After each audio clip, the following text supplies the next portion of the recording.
partie 2. Ici, on va parler du journal, des 7 requêtes et comment s'habiller comme son miracle. Comme j'ai déjà mentionné, il vous faut un journal. Et lors des précédents Raria Challenge, il a demandé d'avoir 7 requêtes. Chaque requête, on écrit sur une page. Donc, sur la première page, tu écris une requête, tu tournes, tu écris la deuxième, et ainsi de suite. D'accord? Alors, les 7 requêtes. Première requête, votre soif pour l'éternel, sa présence dans votre vie, qui soit de plus en plus fort.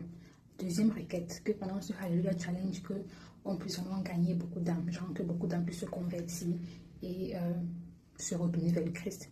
Troisième requête, c'est prier pour quelqu'un d'autre autour de vous qui est dans le besoin, peut-être même plus que vous.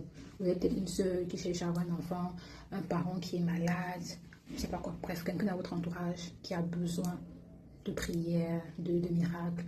C'est censé être votre troisième requête. Ensuite, les 4 dernières requêtes, c'est à vous. Vous êtes libre de mettre ce que vous voulez à l'intérieur. Et comme j'ai dit, chaque miracle, c'est une page. Chaque requête, c'est une page, autant pour moi. Parce que durant les lives, parfois, dans les versets bibliques, selon le miracle, vous pouvez compléter.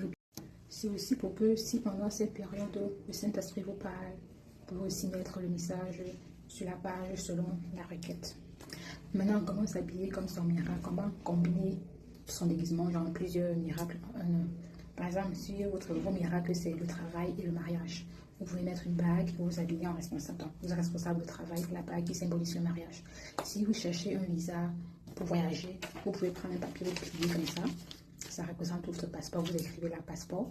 À l'intérieur, vous mettez une feuille qui représente votre billet d'avion.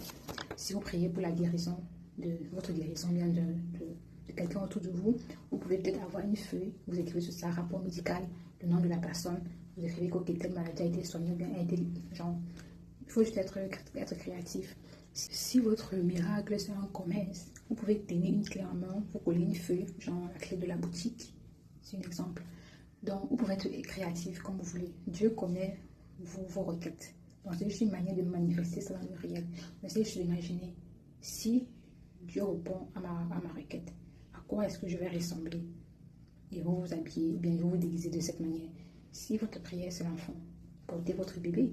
Si votre prière, c'est le mariage, mettez un voile. Et vous pouvez combiner les miracles comme vous voulez. Vous pouvez mettre la bague, vous habiller en responsable, tenir la clé de la voiture, de la boutique. Vous pouvez mélanger. Et le plus important, avoir la foi. Ne pas juste participer parce qu'il faut participer, mais participer avec foi. Foi et foi.